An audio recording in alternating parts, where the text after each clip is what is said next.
Israel এবং America যদি একসাথে হয়, ইরানের সাথে অন্য শক্তিগুলি একসাথে হয়ে যাবে। ইসরায়েলকে আয়ত্তে নিয়ে আসা ইরানের জন্য কয়েক ঘন্টার ব্যাপার, কিন্তু সেটা তারা করছে না। তো এখন পৃথিবী জুড়ে যেটা চলছে, যে ইরানের যে সেকেন্ড বা 0.2 রেভলিউশন এখনকার কথা, যে দেশের মানুষ তাদের সরকারের বিরুদ্ধে আন্দোলন করছে, আবার সরকারের পক্ষেও আন্দোলন করছে। পাশাপাশি এক যুবকের ফাঁসির রায় কার্যকর তথ্য হয়তো শুনেছেন।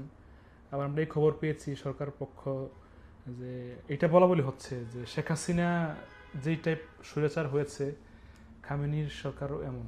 আপনার ওপিনিয়নটা কি আসলে? যেহেতু আমি বহুদিন ইরান যাই নাই, তাদের ওখানে কি হচ্ছে না হচ্ছে এটা আমার পক্ষে সঠিকভাবে বলা সম্ভব না। তবে পত্রপত্রিকায় যেটা পেয়েছি, ওখানে কিছু সংখ্যক লোক সরকারের বিরুদ্ধে আন্দোলন করছে, অনুরূপভাবে সরকারের পক্ষেও আন্দোলন করার জন্য নেমে আসছে। ইরানে এত সহজে কেউ কিছু করতে পারবে এটা আমি মনে করি না। অনেকে মনে করে যে ইরানকে হয়তো ধ্বংস করে দেবে, ইরানের যে শক্তি অর্জন করেছে সেটা ক্ষয় হয়ে যাবে, এটা আমি বিশ্বাস করি না। অবশেষে ইরানের যে বর্তমান সরকার আছে তারাই জয়ী হবে এবং তারাই ক্ষমতায় থাকবে, আচ্ছা, ইনশাল্লাহ। এমনিতে এটাও আমরা দেখে আসছি, এর থেকে আরো ভয়ঙ্কর অবস্থা, যে ইরানের প্রেসিডেন্ট পর্যন্ত হত্যা করা হয়েছে। ইরানের সর্বোচ্চ ক্ষমতাসীন যে সেনা প্রধান কাসেম সোলেমানিকেও হত্যা করা হয়েছে, তারপরও কিন্তু ইরান ঘুরে দাঁড়িয়েছে। তো এবারের প্রেক্ষাপটটা স্যার কেমন? অনেককে হত্যা করা হয়েছে, প্রেসিডেন্টকে না, শুধু ইরানের সর্বোচ্চ সামরিক অফিসারদেরকে হত্যা করা হয়েছে।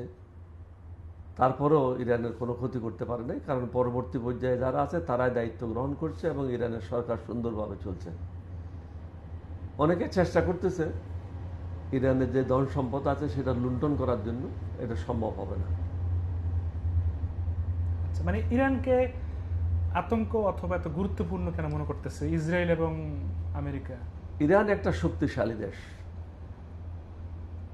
আণবিক বোমা তারা আবিষ্কার করেছে, তাদের নিজস্ব রকেট আছে, তাদের নিজস্ব যুদ্ধ সরঞ্জাম আছে, যত কিছু প্রয়োজন তাদেরকে আত্মরক্ষা করার জন্য বা অপরকে হামলা করার জন্য যা কিছু প্রয়োজন তাদের কাছে বর্তমানে সেটা আছে।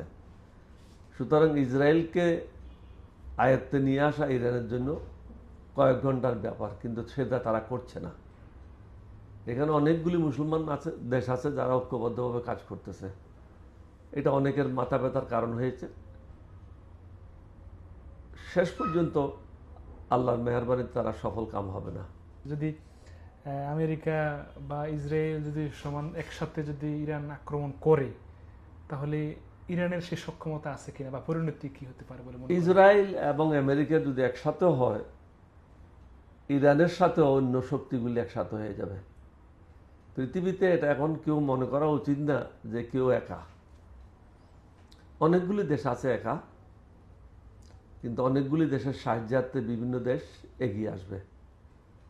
আগের দিনের যেটা 40 বছর আগে ছিল বা 20 বছর আগে ছিল, সেই অবস্থা এখন নাই। আমেরিকা যে একক শক্তিধর দেশ ছিল, সমস্ত পৃথিবীর মাতব্বর ছিল, এখন সে মাতব্বরিটা নাই। আমেরিকার সেটা বুঝতে হবে, অনুধাবন করতে হবে। পৃথিবীর অর্ডার এখন চেঞ্জ হয়ে গেছে। এখন অনেকগুলি দেশ শক্তিশালী হয়ে আসছে, যেমন চায়না। চায়নাকে আগে হিসাবে রাখতো না কেউ, কিন্তু গত 7-8 বছর থেকে চায়না একটা বিশ্ব শক্তিতে পরিণত হয়েছে। তাদেরকে অবহেলা করার কোনো কারণ নেই। তারা যে কোনো সময় যে কোনো শক্তিকে মোকাবেলা করার সক্ষমতা রাখে।